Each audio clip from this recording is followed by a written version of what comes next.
और हिंदी मतलब नवीन अवस्थी। तो आपने 10 नंबर तक कक्षा 9 में आपने 10 नंबर तक साखी पढ़ा था। अब हम आपको 10 नंबर के आगे 11वां नंबर पढ़ाने जा रहे हैं। तो आप लोग बहुत ही ध्यान से इसको पढ़िएगा और आज साखी ख़त्म कर देंगे। तो देखते हैं। देखिए, साखी 10 नंबर तक आपके हो गए थे। फिर अगर आपने नहीं देखा तो पिछले वीडियो में जाके कक्षा में आप देख सकते हैं।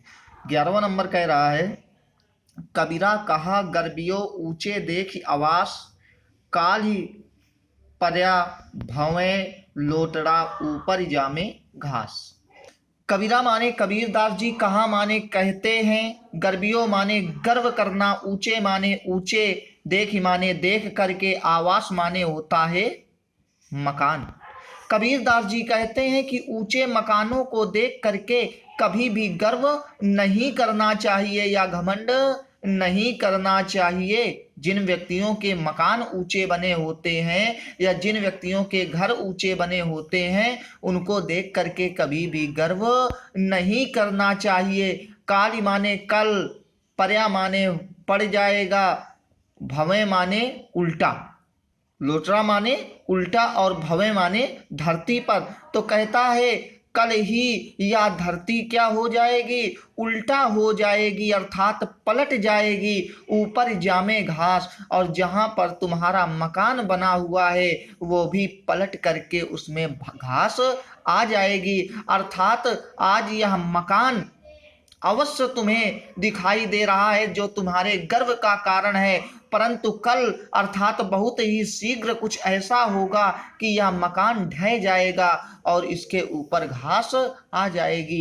ये बड़े बड़े, चाहे जितने बड़े किले बने हो, आज उन किलों को देखिए तो वो भी इसी हालात पे रहते हैं। इसलिए कबीरदास जी कहते हैं कि हमें अपने अमीरी और अपने घरों पर कभी भी घमंड नहीं करना चाहिए। आगे कहता है, यह ऐसा संसार है जैसा सैबल फूल, 10 दिन के व्यवहार को झूठे रंग ना भूली। यह माने यह, ऐसा माने ऐसा, संसार है माने संसार है, जैसे माने जैसे, सैबल माने सेमल, फूल माने फूल।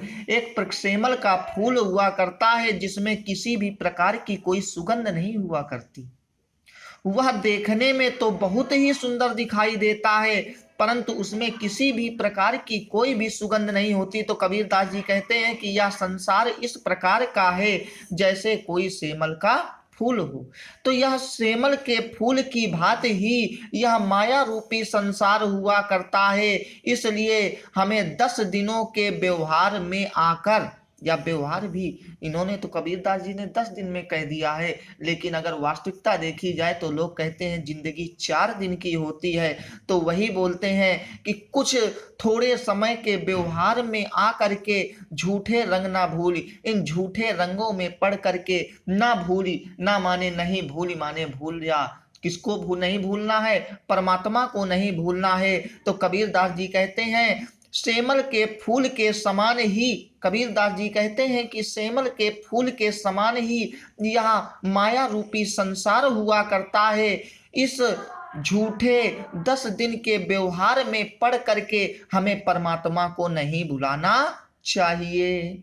आगे कहता है, यही अवसर चेत्या नहीं, पशु ज्यों दे पाली देह, राम नाम जाना नहीं, अंति पड़ी मुख से।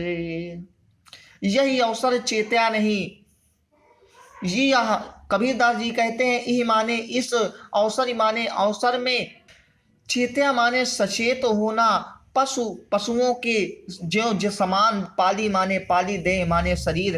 कहता है यह जब समय जागने का था अर्थात परमात्मा को प्राप्त करने का था, तब तूने परमात्मा को प्राप्त नहीं किया और पशुओं के समान अपने शरीर को पालता रहा, या पशुओं के समान ही अपने शरीर का पालन पोषण करता रहा।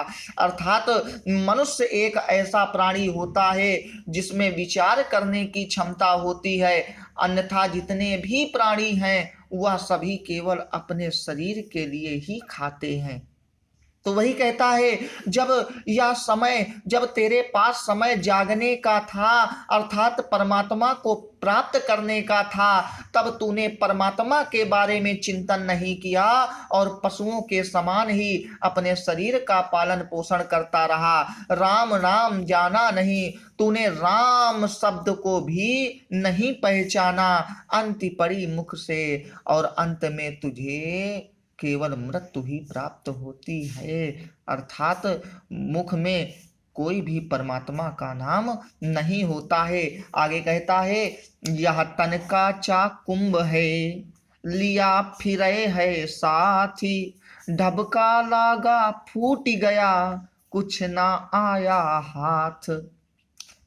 यह माने यह, तन माने शरीर, काचा माने कच्चा, कुंभ माने घड़ा है, लिए फिरे है था साथी, जिसको तू अपने साथ में लेकर के घूमता रहता है।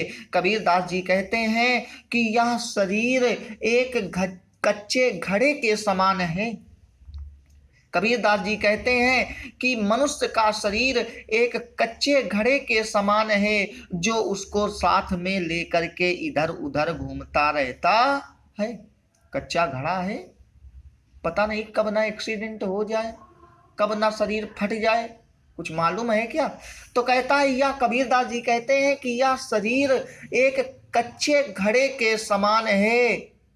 कद्दू देखा है कभी? चाकू पड़ी फट गया, वैसे शरीर सेम कच्चे घड़े के समान है, जिसको हम लोग अपने साथ में लेकर इधर उधर घूमते रहते हैं। ढबका माने धक्का, लागा फूट गया, हल्का सा यदि धक्का इस शरीर में लग जाता है तो यह घड़ा रूपी शरीर तुरंत फूट जाया करता है या नष्ट हो जाया करता है और हमारे हाथ में कुछ भी नहीं आता है। आगे कहता है, कबीरा कहाँ गर्बियो, देही देखी सुरंग, बिछड़िया मिलिबो नहीं, ज्यों काचली भुजंग। कबीर दास जी कहते हैं, कहाँ माने कहे, गर्बियों माने गर्व करते हो, देखी माने देख करके, देही माने शरीर, सुरंग माने सुंदर रंग। कबीर दास जी कहते हैं कि अपने शरीर के सुंदर रंग को देख करके तू गर्व क्यों करता है? कबीर दास जी कहते हैं कि अपने शरीर के सुंदर रंग को देखकर तू गर्व क्यों करता है? क्योंकि इसके बिछड़ जाने पर कुछ भी मिलने वाला नहीं होता है। अर्थात सुंदरता एक ना एक दिन चली जाया करती है। जैसे काचली भुजंग, भुजंग माने सांप और काचली माने केचुल, जिस प्रकार से सर्प अपनी केचुल को एक दिन छोड़ दिया करता है, उसी प्रकार से मनुष्य भी एक ना एक दिन अपनी सुंदरता को भी त्याग देता है। सर्प यदि केचुल में आ जाए और जब केचुल होती है ऊपर की चमड़ी छूट जाती है सर्प की, तो क्या वो लाख कोशिश करे वो चमड़ी वापस आ सकती है? नहीं आ सकती है। वैसे ही यह जो मनुष्य के शरीर की सुंदरता है, यदि एक बार चली गई तो दोबारा वापस नहीं आ सकती है और एक ना एक दिन वह सुंदरता अवश्य ही नष्ट हो जाया करती है। यही प्रकृति का नियम है। तो बस आज साखी आपकी खत्म हुई, पहला लेसन भी कंप्लीट। अब आपको हम अगला लेसन कबीर दास जी खत्म हो गया, मीराबाई अगले वीडियो से पढ़ाएंगे। मीराबाई के बारे में पहले बताएंगे, फिर इसके बारे में पढ़ेंगे। तो आप लोग आराम से देखिए। वीडियो यदि पसंद आए तो उसे लाइक करें, दोस्तों के साथ शेयर करें और सब्सक्राइब करना बिल्कुल मत भूलें। बाकी समझ गए होंगे, हिंदी मतलब नवीन अवस्थी।